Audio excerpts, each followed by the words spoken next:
এরপর কতগুলো সার্ভিস আমি পরপর বলে যাব। তোরা যখন পিডিএফটা দেখবি, ওই পিডিএফটা দেখে এই ভিডিওটা ফলো করলে জিনিসগুলো পরিষ্কার হবে।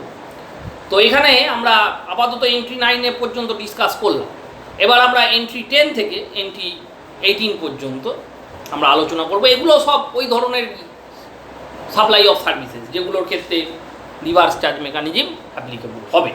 এর মধ্যে প্রথমে এন্ট্রি 10, সেক্ষেত্রে কী হচ্ছে, ওই রিজার্ভ ব্যাংকের যারা ওভারসিং এজেন্ট তারা রিজার্ভ ব্যাংকের সার্ভিস প্রোভাইড করছে। অর্থাৎ এখানে supply of service by the member of OC, OC মানে overseeing agent of RBI, overseeing committee of RBI, তারা হচ্ছে supplier of service.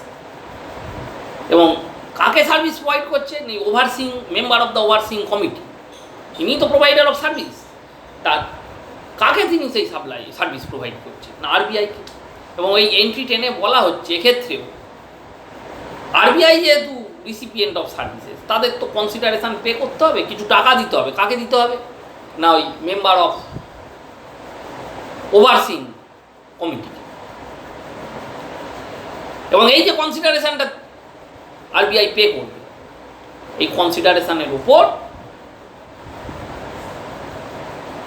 As a recipient of service reserve bank of India তাকেই কিন্তু GST pay করতে হবে। এটা entry 10 বলা হচ্ছে। অর্থাৎ এক্ষেত্রে রিভার্স চার্জ মেকানিজম অ্যাপ্লিকেবল হচ্ছে, যে রিসিপিয়েন্ট অফ সার্ভিসেস সেই এক্ষেত্রে জিএসটি দিচ্ছে। এবার আমরা এন্ট্রি 11 আসি। এন্ট্রি 11 কী বলছে না, কোনো ইন্ডিভিজুয়াল ডাইরেক্ট সেলিং এজেন্ট, এটা শর্টে বলে individual DSA direct selling agent, তারা কাকে সার্ভিস প্রোভাইড করছে, তারা ব্যাংকিং কোম্পানি বা non banking financial corporation, non banking financial company, bank অথবা নন ব্যাংকিং ফিনান্সিয়াল কোম্পানি, তাদের সার্ভিস প্রোভাইড করছে। কারা সার্ভিস প্রোভাইড করছে না, ইন্ডিভিজুয়াল ডাইরেক্ট সেলিং এজেন্ট। এখানে ডাইরেক্ট সেলিং এজেন্ট যদি কোনো বডি কর্পোরেট হয় বা পার্টনারশিপ ফার্ম হয়, তাহলে কিন্তু রিভার্স চার্জ মেকানিজম অ্যাপ্লিকেবল হবে না। কিন্তু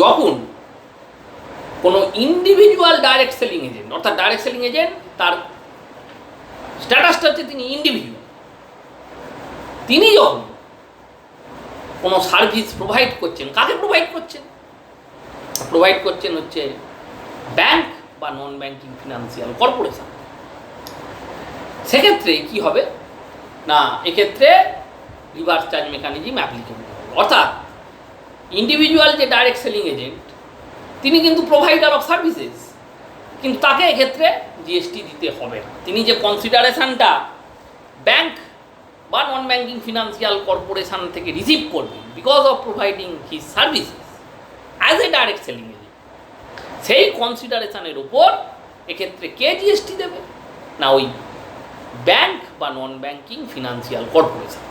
আমি আবার বলছি, এক্ষেত্রে যদি ডাইরেক্ট সেলিং এজেন্ট কোনো বডি কর্পোরেট হয় বা যদি কোনো পার্টনারশিপ ফার্ম হয়, তাহলে কিন্তু সেটা ফরওয়ার্ড চার্জ অ্যাপ্লিকেবল হবে।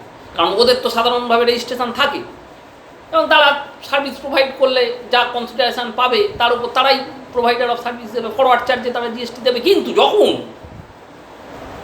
ডাইরেক্ট সেলিং এজেন্ট ইন্ডিভিজুয়াল হবে, তখন সেক্ষেত্রে কি হবে না, তখন সেক্ষেত্রে যে রিসিপিয়েন্ট অফ সার্ভিস, অর্থাৎ ব্যাংক বা নন ব্যাংকিং ফিনান্সিয়াল কর্পোরেশন, তারাই রিসিপিয়েন্ট অফ সার্ভিস, তাদের এক্ষেত্রে জিএসটি পে করতে হবে। এটাই এন্ট্রি 11 বলা হচ্ছে। এবার এন্ট্রি 12 আসি। সেখানে কি বলছে না, এক্ষেত্রে service provided by the agent of business facilitator, agent of business facilitator তারা কাকে সার্ভিস প্রোভাইড করছে না, তারা সার্ভিস প্রোভাইড করছে ব্যাংকিং কোম্পানিকে। আমি বোঝাতে পারলাম? অর্থাৎ এক্ষেত্রে বিজনেস ফ্যাসিলিটেটর সে হচ্ছে প্রোভাইডার অফ সার্ভিস, এবং কাকে সার্ভিস প্রোভাইড করছে না, কোনো ব্যাংকিং কোম্পানিকে। তাহলে এখানে প্রোভাইডার অফ সার্ভিস হচ্ছে বিজনেস ফ্যাসিলিটেটর এবং রিসিপিয়েন্ট অফ সার্ভিস হচ্ছে ব্যাংকিং কোম্পানি। সুতরাং এক্ষেত্রে ওই এন্ট্রি 12 অনুযায়ী বলছে এক্ষেত্রে যিনি রিসিপিয়েন্ট অফ সার্ভিস অর্থাৎ ব্যাংকিং কোম্পানি, তারা হচ্ছে হচ্ছে responsible for paying GST under reverse charge mechanism. অর্থাৎ এক্ষেত্রে বিজনেস ফ্যাসিলিটেটার তিনি যে কনসিডারেশনটা রিসিভ করছেন ব্যাংকিং কোম্পানির থেকে বিকজ অফ প্রোভাইডিং সার্ভিসেস, তার উপর তিনি কিন্তু জিএসটি দেবেন।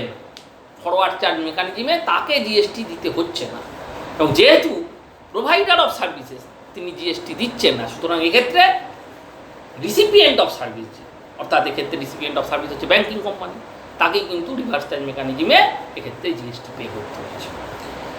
এরপরে এন্ট্রি 13-এ আসে, সেখানে কি বলছে?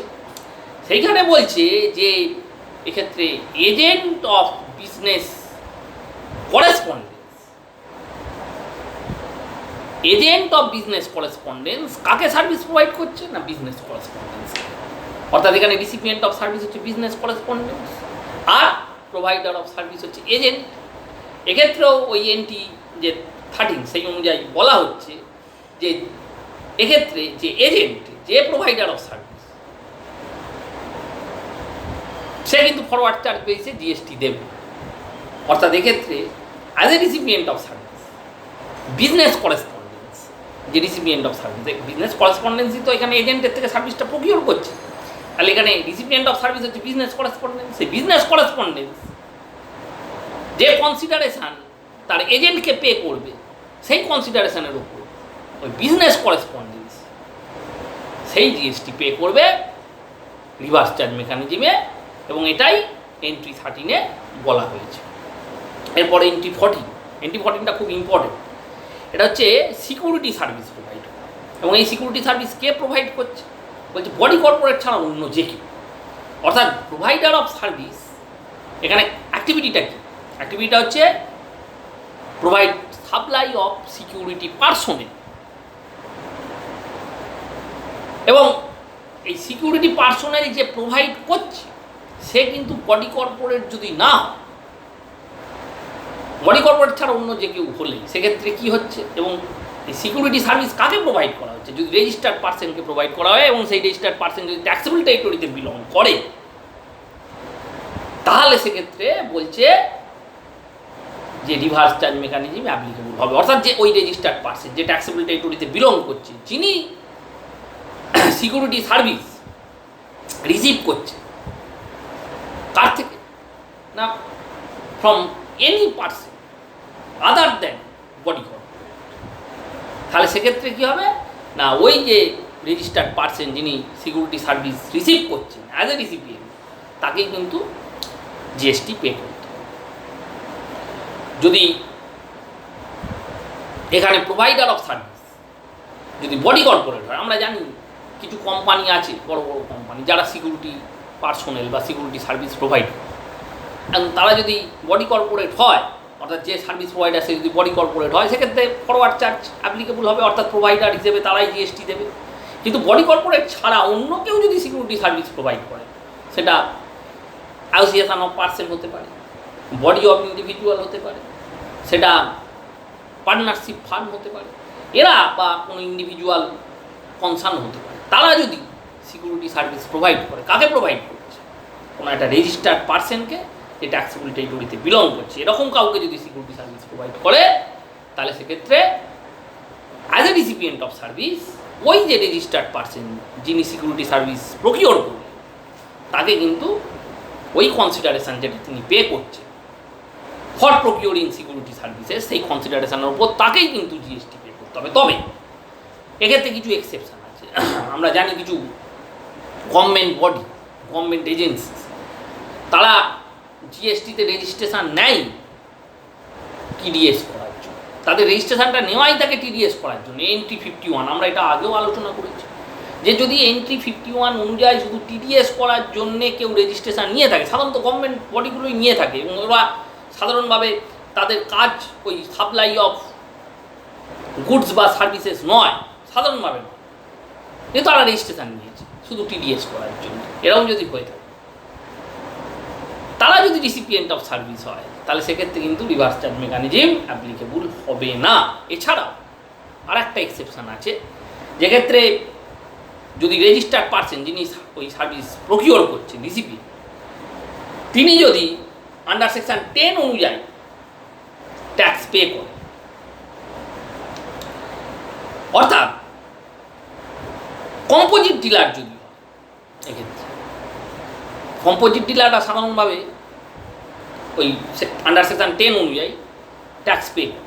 তাহলে কম্পোজিট ডিলার যদি হয়, অর্থাৎ রিসিপিয়েন্ট সে যদি কম্পোজিট ডিলার হয়, তাহলে সেক্ষেত্রে কিন্তু এই সিকিউরিটি সার্ভিস, যেটা কিনা রিসিপিয়েন্টের হাতে সাধারণভাবে RCM অনুযায়ী ট্যাক্সেবল হয়, সেটা কিন্তু আর তা হবে না।